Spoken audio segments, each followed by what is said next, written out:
नमो तस्स भगवतो अरहतो सम्मा सम्बुद्धस्स। बुद्ध और उनका धम्म बाबा साहेब डॉक्टर अम्बेडकर द्वारा रचित कालजयी पुस्तकों के इस रचना संसार में आपका स्वागत है। आप जानते हैं कि इस समय हम लोग बाबा साहेब डॉक्टर अम्बेडकर द्वारा मूल रूप से अंग्रेजी में रचित ग्रंथ द बुद्ध एंड हिज धम्मा, इसका ये हिंदी अनुवाद आप तक पहुंचा रहे हैं। और ये जो हिंदी अनुवाद है, ये हिंदी अनुवाद डॉक्टर भदंत आनंद कौशल्यायन जी का है। आइए इस कड़ी में आगे बढ़ते हैं। आपको याद भी दिला देते हैं कि ये बुद्ध और उनका धम्म के षष्ठ कांड का दूसरा भाग है। और इस दूसरे भाग में बाबा साहेब जिस बात को हम तक पहुंचा रहे हैं वो ये बात है कि तथागत बुद्ध पर बहुत सारे लोगों ने अलग अलग तरीके से दोषारोपण किए। कुछ ने तो उन पर नैतिकता का आरोप लगाने की कोशिश की और इसके लिए तैर्थिकों ने पहल की।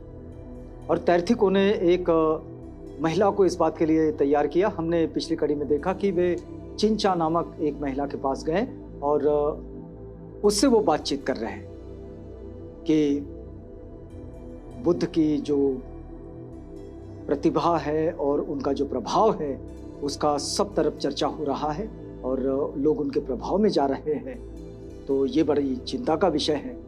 तो चिंचा कहती है कि क्या मैं इसमें कोई मदद कर सकती हूँ आपकी। तो तैर्थिकों के साथ ये जो उसकी बातचीत है और उसके बाद वो किस तरह से तथागत बुद्ध पर अनैतिकता का आरोप लगाती है, इसी विषय को इस अध्याय में चर्चा में लिया गया है। आइए इस कड़ी में आगे बढ़ते हैं। तैर्थिक कहते हैं कि बहन, क्या तू इतना भी नहीं जानती कि श्रमण गौतम की जनप्रियता हमारे लाभ सत्कार में बड़ी बाधक हो रही है। तो वो कहती है मैं नहीं जानती। फिर वो कहते हैं कि क्या मैं इस विषय में कुछ कर सकती हूँ। तो वे कहते हैं बहन, यदि तू हमारा कुछ भला करना चाहती है तो अपने प्रयास से श्रमण गौतम के बारे में अपवाद फैला दे जिससे वह जनप्रिय ना रहे। वो कहते हैं कि बस तुम तो इतना काम कर लो कि बुद्ध को बदनाम कर दो, उसकी लोकप्रियता को कम कर दो। वो कहती है बहुत अच्छा, इस विषय में आप मुझ पर निर्भर रहें। यह कहकर वो वहां से चलती। स्त्री चरित्र दिखाने में चिंचा पारंगत थी। चिंचा की वो खासियत भी थी। जब लोग जेतवन में जाते थे और वहां से बुद्ध के प्रवचन सुनकर लौटने वाले होते तो रक्तावर्णा चिंचा हाथ में फूलों की माला और सुगंधियां लिए जेतवन की ओर जाती दिखाई देती। देखिए, ये एक षड्यंत्र जो रचा गया। तो चिंचा एक तरफ से जेतवन की ओर जाती हुई दिखाई देती, हाथ में फूलों की माला ली, और उसी वक्त जेतवन से लोग तथागत का प्रवचन सुनकर लौटते होते हैं। यदि कोई प्रश्न करता तो कि इस समय कहां जा रही हो, तो वो उत्तर देती कि तुम्हें इससे क्या लेना देना। जेतवन के समीप तीर्थिकाराम में रात बिताकर वहां सुबह के समय शहर की ओर वो लौटती, और जब शहर के लोग बुद्ध के दर्शनार्थ जेतवन की ओर जाते होते हैं,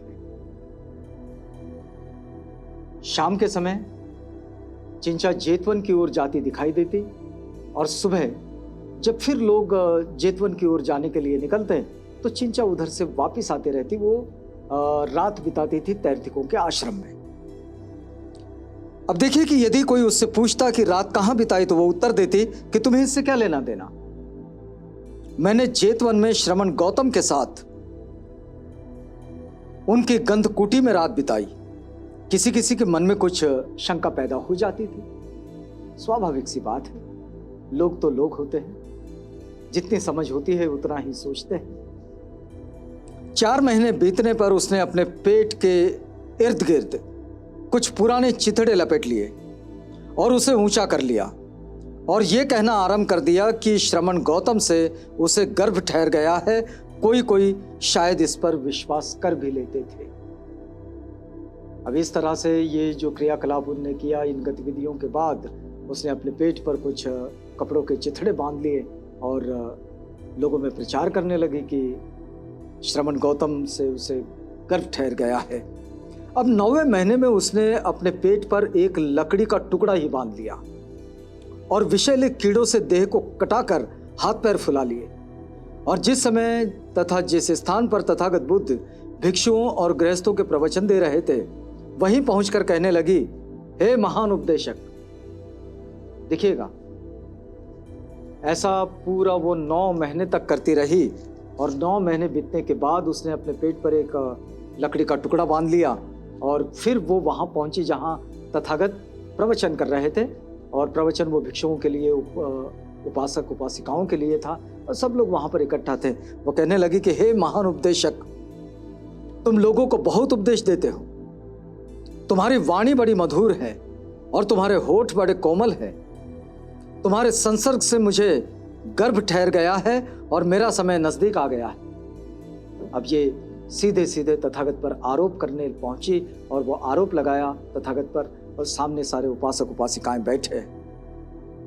वो कहने लगी कि तुमने मेरी प्रसूति की कोई व्यवस्था नहीं की, उस अवस्था के योग्य पथ्य आदि मुझे कहीं दिखाई नहीं देता।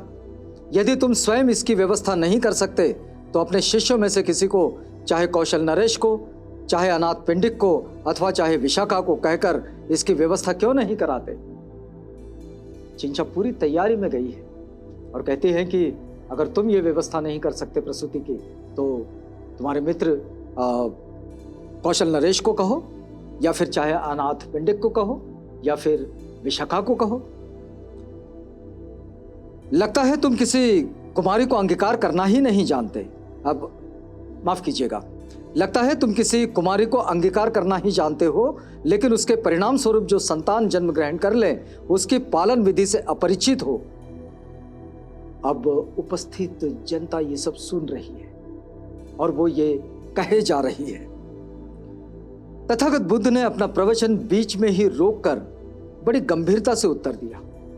अब यहां देखिएगा, तथागत ने अपना प्रवचन रोक दिया और बड़ी गंभीरता से उत्तर दिया, बहन, तूने जो कुछ कहा है उसके सत्यासत्य का ज्ञान केवल मुझे और तुझे ही है। तथागत कहते हैं कि इसमें सच क्या है और झूठ क्या है, इसका ज्ञान केवल तुझे और मुझे ही है। तो चिंचा जोर जोर से खांसते हुए बोली, हाँ हाँ, ऐसी बात का ज्ञान हम दोनों को ही हो सकता है। उसके खांसने से, वो खांस दी तो उसके खांसने से वह गांठ जिससे उसने वो लकड़ी पेट पर बांध रखी थी वो ढीली पड़ गई और वो लकड़ी खिसक कर उसके पांव पर आ गई। चिंचा कहीं की ना रही, उसकी पोल खुल गई। उसके खांसने से वो जो लकड़ी उसने पेट पर बांध रखी थी उसकी गांठ खुल गई कपड़े की, और वो लकड़ी जो है उसके पैर पर आ गिरी और वो कहीं की ना रही। लोगों ने उसे डंडे और पत्थर से मार मार कर वहां से भगा दिया और तैर्थिकों का ये जो षड्यंत्र था, ये षड्यंत्र यहीं खत्म हो गया, इसका कोई मतलब नहीं निकला। अब इस तरह से दोषारोपण तो ये तथागत पर होते रहे, लेकिन इन दोषों का कोई मतलब नहीं निकला, इन आरोपों का कोई मतलब नहीं निकला, और वो दोष लगाने वाले लोग, आरोप करने वाले लोग स्वयं ही अपने आप में एक्सपोज हो गए और इसका कोई मतलब नहीं निकला। तो देखिए, यहाँ तो ये कहानी खत्म होती है। एक और कहानी छोटी सी जो बाबा साहेब लिखते हैं वो है देवदत्त, जो चचेरा भाई था सिद्धार्थ गौतम राजकुमार का, तथा शत्रु, ये शीर्षक है, देवदत्त चचेरा भाई तथा शत्रु। तो इसमें बाबा साहेब लिखते हैं कि देवदत्त तथागत बुद्ध का चचेरा भाई था, लेकिन आरंभ से ही उसे उनसे ईर्ष्या थी और वो अंतिम दर्जे की घृणा करता था। शुरुआती समय से, मतलब जैसे बाल्यकाल है, तो बाल्यकाल से देवदत्त के मन में सिद्धार्थ के प्रति बड़ी घृणा रही है, और उसके चर्चे भी हमने तब पढ़े हैं जब पिछली कड़ियों में हमने जब देखा था सिद्धार्थ बालक का जो बाल्यकाल था वो कैसे बीता, तो उसमें हमने देखा है जब तथागत बुद्ध घर छोड़कर चले गए तो देवदत्त ने यशोधरा से प्रेम बढ़ाने का भी प्रयास किया। बाबा साहेब लिखते हैं ये बात। एक बार जब यशोधरा के सोने का समय हो गया था तो वह किसी से रोका नहीं गया और भिक्षु रूप में वो यशोधरा के शयनागार में पहुंच गया। यशोधरा ने पूछा, श्रमण तू क्या चाहता है? क्या तू मेरे लिए मेरे स्वामी के पास से कोई संदेश लेकर आया है? यशोधरा ने उनसे पूछा कि उनके शयनागार में वो पहुंच गया था, शयन कक्ष में और भिक्षु वेश में। तो तभी यशोधरा ने उनसे पूछ लिया कि श्रवण तुम क्या चाहते हो? क्या तुमने मेरे स्वामी से मेरे लिए कोई संदेश लाया है? तो कहता है, तुम्हारा पति, उसे तुम्हारी क्या खाक चिंता है? देवदत्त कहता है, वो तुम्हारा पति, उसे तुम्हारी क्या खाक चिंता है? वो तुम्हें निर्दयता पूर्वक तुम्हारे सुख निवास में छोड़कर चला गया है। उसे तुम्हारी कोई चिंता नहीं, वो तो तुम्हें यहां छोड़कर चला गया है। तो यशोधरा ने उसे एक उत्तर दिया, लेकिन ऐसा उन्होंने बहुतों के कल्याण के लिए किया है। यशोधरा कहती है कि ऐसा उन्होंने लोगों के कल्याण के लिए किया है। तो देवदत्त इस बात पर यशोधरा से जो मंथन करता है और वहां जो वार्तालाप है, उस वार्तालाप को पूरी कहानी के रूप में बाबा साहेब ने यहां पर लिखे। हम इस पूरी बात को आपको समझाएंगे और बताएंगे, लेकिन इसके लिए आपको अगली कड़ी का इंतजार करना होगा, क्योंकि यहाँ हमारा ये वक्त पूरा होता है। तो यहाँ रुकते हैं, अगली कड़ी में मिलेंगे।